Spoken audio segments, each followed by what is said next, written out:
Un nouvel élément vient de s'ajouter au dossier de disparition de Delphine Jubilard. Ce samedi 6 mai, le journal régional La Dépêche a dévoilé le témoignage du plus proche voisin du couple, alors en instance de divorce, de la rue Yves-Montand de Cagnac-les-Mines, 81, et ces détails inédits viennent remettre un témoignage antérieur en perspective. Alors qu'il n'avait jamais fait mention auparavant, malgré plusieurs auditions, Michel s'est souvenu de quelque chose. Des chiens. Ces deux chars pays, Gnocchi et Oprah, appartenant à Cédric et Delphine. Mais si ce détail semble anodin, il fait pourtant écho à un témoignage antérieur qu'une mère et sa fille, postés à 140 mètres de leur maison, avaient confié aux enquêteurs. Ce dernier faisait alors mention d'aboiements et d'un cri d'effroi.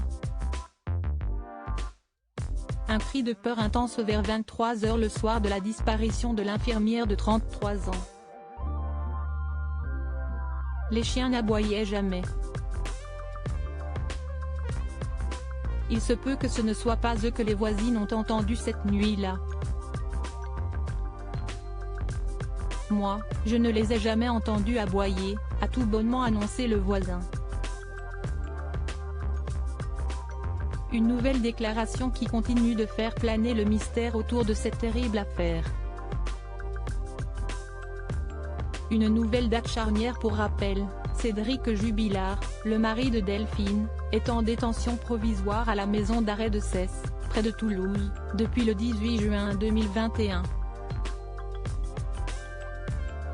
Présumé innocent jusqu'à preuve du contraire, le peintre plaquiste de 35 ans reste malgré tout le principal suspect.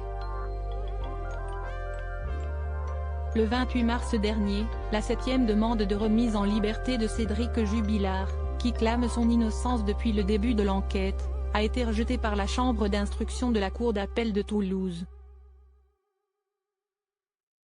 En juin prochain, le père de famille sera une nouvelle fois attendu dans le bureau du juge des libertés et de la détention au tribunal de Toulouse, afin de statuer sur le potentiel renouvellement de son mandat de dépôt. Cédric Jubilard reste présumé innocent des faits qui lui sont reprochés jusqu'à preuve du contraire par les autorités compétentes.